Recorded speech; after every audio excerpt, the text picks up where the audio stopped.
Is that you, Sam? What's going on? Ah, congratulations on this occasion. Well, yeah, but more importantly, it's my wedding today. And I didn't invite you. Oh, I see, sorry. You must be doing some cleaning or something at this hotel, right? My bad for talking to you while you're working. It's okay, we're old classmates, aren't we? Hey, man, it's my wedding day. Who would have thought I'd run into you, miserably cleaning up here? Life's brutal, huh? It's like heaven and hell. Isn't it about time? Oh, my bad. Sorry for making you feel miserable. Take care, and good luck with the cleaning. Jackson said this and walked away with a laugh. Watching his retreating figure, I couldn't help but despise him for saying such things on what should be the brightest day of my life. Little did I know that right after this, I would be trembling in fear upon discovering a shocking truth. My name is Sam. I'm 32 years old. When I was just 12 years old, my father's business failed, and we became poor. My mother started working part-time, and my father declared bankruptcy. Despite having lived a life of privilege as a rich man's son until then, I suddenly found myself struggling with daily life. In my middle school days, while my friends were buying video games and enjoying extracurricular activities, I spent my days reading books in the library after school. I dreamed of joining the baseball or soccer team, but couldn't afford the glove or uniform. And every day, embarrassed by my simple lunch, I ate in the corner of the classroom, hiding the contents with the lid of my lunchbox. Watching me, Jackson, who had been with me since elementary school, decided to start bullying me. He knew of the times when I was wealthy. So it seemed he found great joy in my sudden, shabby appearance after my family's business went downhill. Moreover, it seems that he was secretly jealous of me. I used to be academically excellent, good at sports, and popular with the girls. My sudden fall into poverty and decline seemed to delight him, and he ridiculed me as much as he could. Hey Sam, what's with you, eating your shabby lunch again today? I never took Jackson seriously, no matter how repetitively he said the same things day after day. It was endless. But my indifference to his bullying and ridicule seemed to irritate him even more, and the bullying escalated. He started to put sand in my indoor shoes, draw graffiti on my desk. And one day, I arrived at school to find flowers laid on my desk. Typical bullying you'd see in a school drama. At first, the rest of the class seemed to despise Jackson for his actions. But gradually, they started to find it amusing and joined in, increasing the number of people bullying me. Hey, poor boy. Even those I had never been close with or barely knew joined in on the bullying, making me the target of their childish middle school taunts. I can't even count all the instances. My stationery was thrown away, and there were uproars about someone in the class possibly not having enough money for baths because something smelled. It was rough, but I endured. My parents were already going through enough hardship. I didn't want to add to their troubles by bringing home problems of being bullied at school. Plus, from reading books in the library, I somehow knew bullying doesn't last forever. It was only for that time. I knew that once I graduated from school and entered the wider world and society, things like this would stop. So I focused on my studies, aiming to attend a prestigious university and land a job at a reputable company to help my parents. Supporting me through these tough days was a girl who, like me, always sat alone in the library reading. I wasn't interested in romance and didn't notice her at first, but I kept seeing her name on the book checkout cards, so I couldn't help but become aware of her. Her name was Rachel. She wrote it in a complex way, so I remembered it quickly. She also noticed me, as we often ended up borrowing the same kinds of books, wondering who would get to them first. Gradually, we started talking, exchanging words little by little. She was the first to strike up a conversation. You always borrow the same books, don't you? Yeah, I do. You know. Why do you always just put up with it? You could just fight back. I was surprised to hear her say that. Actually, I was embarrassed. She knew full well that I was being bullied. Yay, but you know, not everything has to be confronted head-on. Even if I ignore it, the days will still pass, won't they? You're quite philosophical about it. Well, that's what most bucks say, isn't it? I guess so. That's how she and I became friends. Though we weren't exactly dating. We started walking to and from school together and talking about our thoughts on books in the library. Her presence was a great support to me. Honestly, as I was being bullied and treated like a pariah, someone not to be helped or defended, she was my only respite. So, while still enduring the taunts of the malicious group led by Jackson and other harassment, my middle school life continued. But then, one day, something terrible happened. Somehow, it got out that I was getting along with Rachel, and I became the target of their teasing. Hey, you're poor and yet acting all flirty with a girl. Are you kidding me? Acting all high and mighty. Don't make me laugh. I kept quiet. I thought getting upset would only bring her harm as well. But, as I feared, that's what ended up happening. Jackson started to tease, or rather mock, Rachel as well. Hey, Rachel, you like that poor guy. Oh, my bad, not poor guy, Sam. Poor and Sam sound so similar, I got confused. But she was strong-willed and fired back at Jackson. Stop it, all of you, it's shameful, even elementary kids don't bully like this. What, wow, Rachel? I only thought you were quiet and plain type, but turns out you're quite the annoying one. A perfect match for each other, huh? Do you actually enjoy saying that? Doesn't it feel empty? However, when she retorted like that, Jackson and his cronies surrounded her. They sneered and leaned in to stare at her face. She clearly looked disgusted and creeped out. Seeing that, I was about to lose it. I thought guys who bully girls are less than worms. But if I confronted Jackson or got heated, she would likely become an even bigger target, given how he is, so I held back. And from then on, I sadly started to avoid her. The reason was simple. I didn't want to drag her into this. Thus, the friendship with her, my only solace, was also severed. And I returned to my lonely life. But I thought it was unavoidable. Instead of succumbing to despair, I believed succeeding would be the best revenge. I passed the entrance exam for a highly competitive public high school. My parents were delighted, and I felt relieved, thinking I'd finally escaped my hellish life. But to my dismay, Jackson had also passed the exam for the same high school. You're going to high school. I totally thought you'd give up and start working after middle school. But by high school, thankfully, there were no more childish types willing to join Jackson in bullying me. Sure, he'd sometimes give me dirty looks as we passed in the hallway.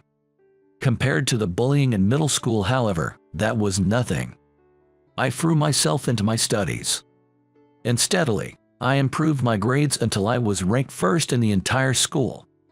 Being top of your class in a competitive school almost guarantees a bright future. Jackson seemed to be trying hard too. But his inherently unpleasant and flashy personality led him to hang out with girls from other schools. And his grades didn't improve much. I focused on my path, paying no mind to Jackson. However, tragedy struck in my senior year of high school. My mother, working tirelessly, fell and couldn't continue her part-time job. Naturally, we tightened our belts as much as we could, but the household finances got even tighter.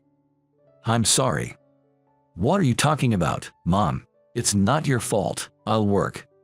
Thus, from the spring of my senior year in high school, I started working part-time at a bakery after school. And in the mornings, I delivered newspapers. Of course, there was no time for sleep, let alone studying. Consequently, my grades, once the best in my class, began to plummet. Since then, my father had completely shut down. Occasionally taking day labor jobs, but often returning with cheap liquor to drown his sorrows. Regrettably, I had decided to give up on the dreams I once envisioned for the future here. There's no way I can afford college. And now, I'm the only one who can bring in enough money for the household. Cornered, I gave up on further education and studies, working desperately instead. I would sleep during classes. Actually, I started working from home, pasting labels and stickers. Because even delivering newspapers in the morning and working at the bakery in the evening wasn't enough. Without doing so, we couldn't afford food, let alone utility bills. Thus, I experienced my second major downfall in life. Then, there's Jackson, who seemed delighted to come over and start looking down on me again. Fate can be so cruel, huh? Yeah, it can. I think you were born under an unlucky star. Well, nothing you can do about it, just give up. There's got to be at least one good thing in a life like that, right? Jackson's laughter, as he said this, was detestable, but there was nothing I could do about it. And so, in the spring of my high school graduation, I got a job working on the assembly line at a local factory. Rumor has it, Jackson went on to college, as was expected of him. There's a phrase, parent lottery, and thinking about it, I guess I lost in that lottery. But I hated to describe my dear parents with such a frivolous term. This is my fate, and I decided to accept it. And so, my days of working at the factory continued in a monotonous fashion. I started earning a more substantial salary compared to juggling part-time jobs in high school, which made life easier. My parents, feeling sorry for me for having to give up college and get a job, brought our family closer together than before. The biggest change was in my dad, who quit drinking and decided to face reality. It seems he realized that escaping into alcohol solved nothing, and he too began working in manual labor. In this way, the three of us, supporting each other, continued to live our lives. Then, one day, a letter arrived. The moment I touched the cute, floral-patterned envelope, I knew who it was from. I recognized the handwriting. The sender was Rachel, my only friend from middle school. Hope you're doing well.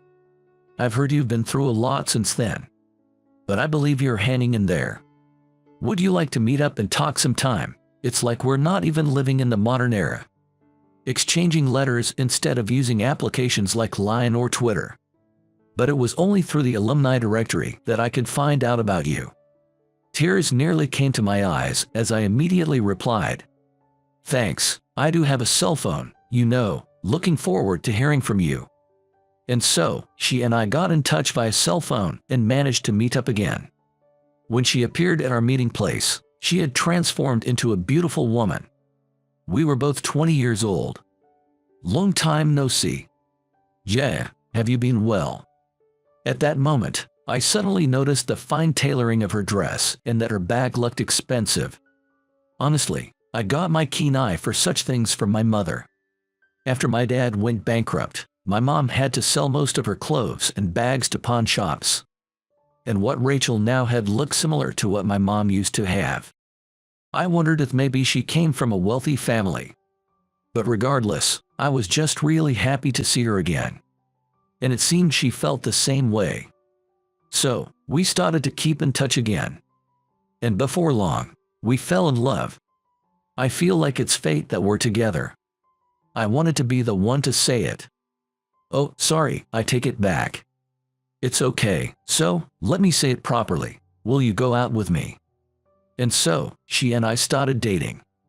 And after we started dating, I realized my hunch was right. She was the only daughter of the owner of a well-known luxury hotel in our town. That's amazing. I had no idea. Yay, that's why I kind of avoided people in middle school, thinking they avoided me because I was a rich girl. That's why I was always alone. I see. Back in middle school, you were my only friend, Sam, but he got in the way.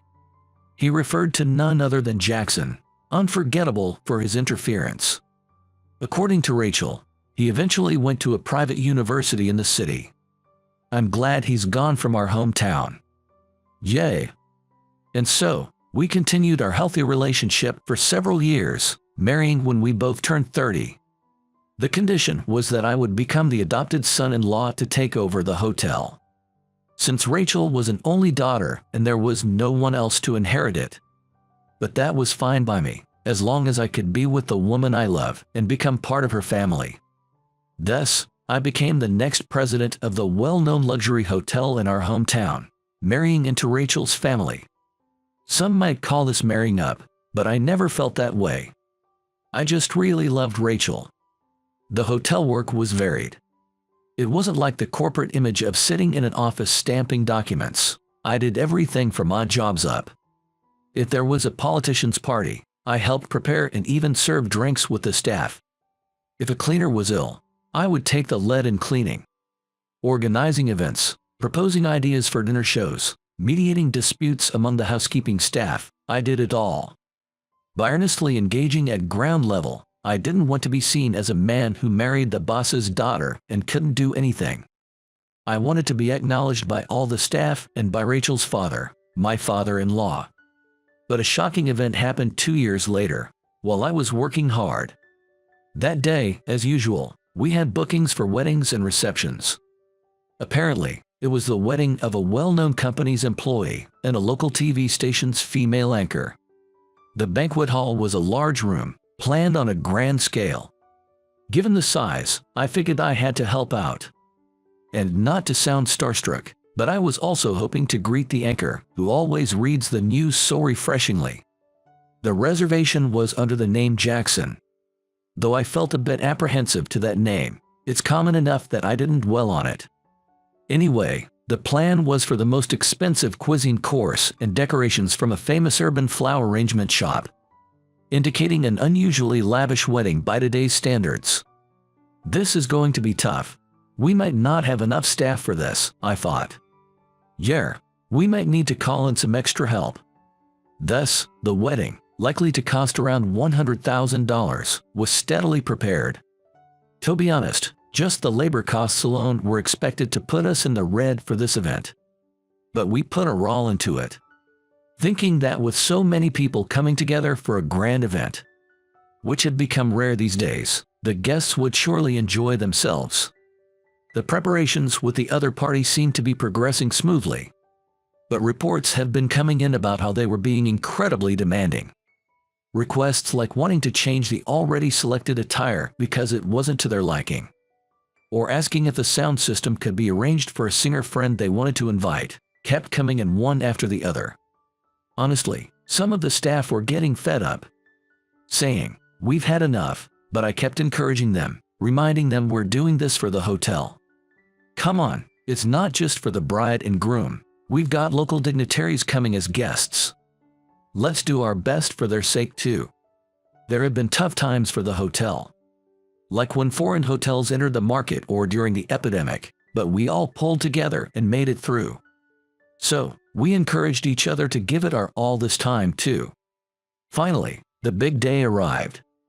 The hotel was adorned with dazzling decorations, and luxury cars started arriving early in the morning. All of us employees worked desperately. Everything was going smoothly. However, amidst this, a part-time girl we had hired for help made a mistake due to nervousness.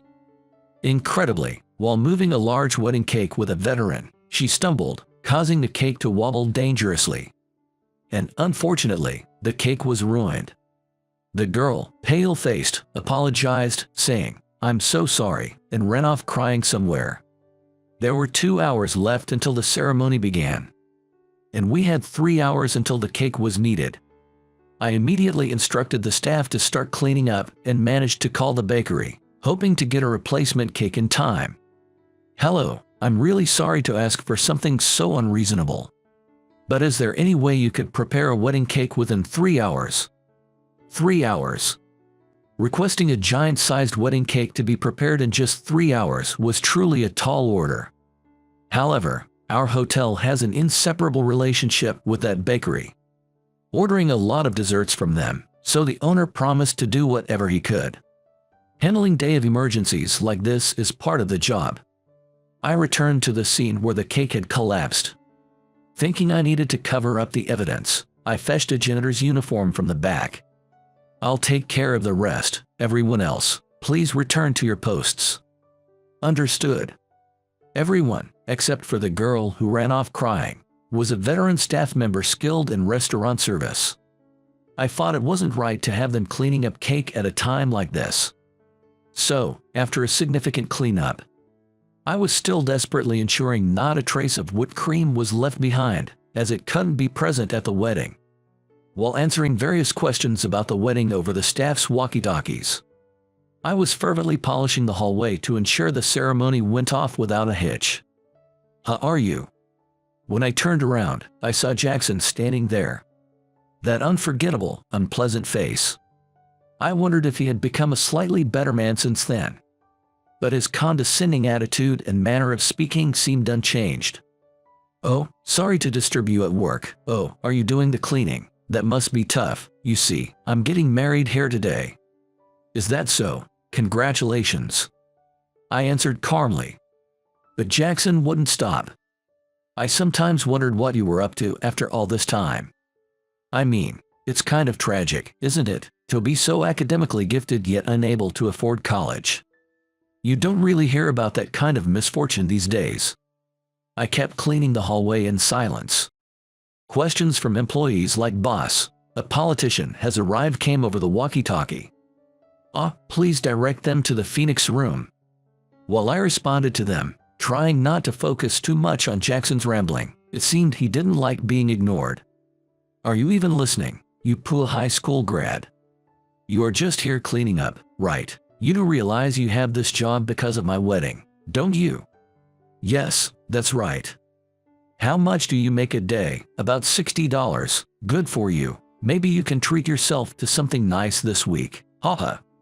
I knew it was absolutely crucial not to argue back at this moment, especially since time was of the essence, so I just listened silently. "Well, you know, life has its ups and downs. I feel for you. Maybe someday you'll get married too, perhaps a few decades from now. Make sure to invite me to your wedding." "Understood." Heading to clean the toilets next. There will be a lot of drinking today, so good luck with that." With that, Jackson leisurely walked towards the groom's room, swaying slightly, genuinely laughing and looking happy. On his wedding day, to still say such things to me, I thought he hadn't grown up at all. Poor guy. But it can't be helped. Changing others is difficult, so the only option is to change oneself. As always, I dealt with him calmly today, just as I have done before. I knew since middle school that there was no point in talking back to someone like that. After some time, the hallway stained by the fallen cake was finally cleaned up. Planning to call in professional cleaners later, I figured this would do for now. With that thought, I changed out of my janitorial uniform and back into my usual suit. Then, with my Royal Metropolitan Hotel name tag on, I confidently returned to the venue. Today's guests include prominent local business owners and politicians. With the bride being a local TV anchor, companies that sponsored EV commercials were also invited. I greeted these distinguished guests. In turn, those who always use our hotel for parties and New Year celebrations greeted me back. "Thank you, we always appreciate your support." "Thanks for last time." "Not at all, we look forward to your continued patronage." Since I joined, we had thoroughly reviewed our service, significantly boosting our reputation. We made it a point never to change our attitude based on the customer and to treat everyone with respect. Even when busy, we made sure to respond with a smile. If anyone had any complaints or issues, even if it showed on their face, I encouraged them to come to me with anything. We've worked hard to gain the trust of our employees and to improve service for our customers. That's why today, despite the client being Jackson, I intended to serve with all our might. After all, a wedding is a joyous occasion, regardless of who is involved. So, let's all do our best today, thank you. Yes. With that, we all regrouped and psyched ourselves up before the main event. However, once the ceremony started, it turned out just as we had heard. The bride and groom were complaining about everything being different than they expected, from the hair and makeup being poorly done to other issues. But the staff, while soothing them, focused on their tasks to ensure the success of this day. Finally, the bride and groom finished dressing and were ready to head to the chapel. Everyone heaved a sigh of relief, thinking the moment had finally arrived, but at that instant, something unbelievable happened. "Hey, why are you here, Sam?" In the crucial moment of the bride and groom's entrance, there he was, talking to me while I stood there in a suit. Inwardly, I thought this was definitely not the time to be saying such things, but I just bowed silently in response. Jackson took my silence as insolence, and unbelievably, he started complaining angrily. "Excuse me. What's going on with this hotel? What is a high school graduate janitor mixing in with the ceremony? Can someone get him out of here?" Everyone was so shocked by his words that they fell silent. But Jackson didn't stop. "Hey, who do you think I am? I'm Jackson from Lux Star Enterprises. Today, we're holding a grand ceremony with a high-end plan at this top-tier hotel. Why is there a janitor mixing in here?" Another employee was about to address Jackson when I subtly waved him off with my hand. "Hey, could you get me the manager?" Jackson came at me aggressively. "Why is an uninvited, high school grad and broke part-timer even here at the venue? Can you get the manager to explain that to me?" Realizing the surrounding crowd had gone completely silent and was starting to buzz, I decided to finally tell the truth. "That would be me." "What? I'm the manager of this hotel. Are you kidding me?" Suddenly, Jackson grabbed me by the collar. Then, from behind, a dignified voice said, "Sir, you'll have to excuse me." That was the voice of Mr. West, the president of this hotel and my father-in-law. Next to him stood Rachel, looking stunning in her elegant dress. Seeing my father-in-law, Jackson seemed to only then realize that the real hotel manager had arrived. About your hotel. How come there are intruders like this without any security measures in place? And who might you be referring to as an intruder?" This guy right here. Sam, the high school graduate. Why is a part-time janitor present at the venue? This is ruining the ceremony. Can you take responsibility and refund us?" The bride, a TV announcer, was visibly flustered. Though she appeared confident on TV, it seemed she was quite prideful and understandably embarrassed by the commotion on her wedding day. But the president replied calmly, "Excuse me, sir, but has the executive manager of our hotel done anything to offend you?" "What? Was there something offensive?" "Offensive, all right, let me spell it out for you. How come he is here at my distinguished ceremony, the crowning achievement of my connections and my wife's network? His mere presence is already an insult." Those words echoed through the now utterly silent hall, and everyone wore a look of dismay. The distinguished ceremony members that Jackson was referring to had all heard his rude outburst. My father-in-law said, "Is that so? We deeply apologize for that. Let's step outside for a moment." He signaled me with his eyes. Thus, I ended up leaving Jackson's wedding venue. Internally, I wondered what would happen next. As I thought he was more to blame, I left the hall. From there, it seemed like all hell broke loose.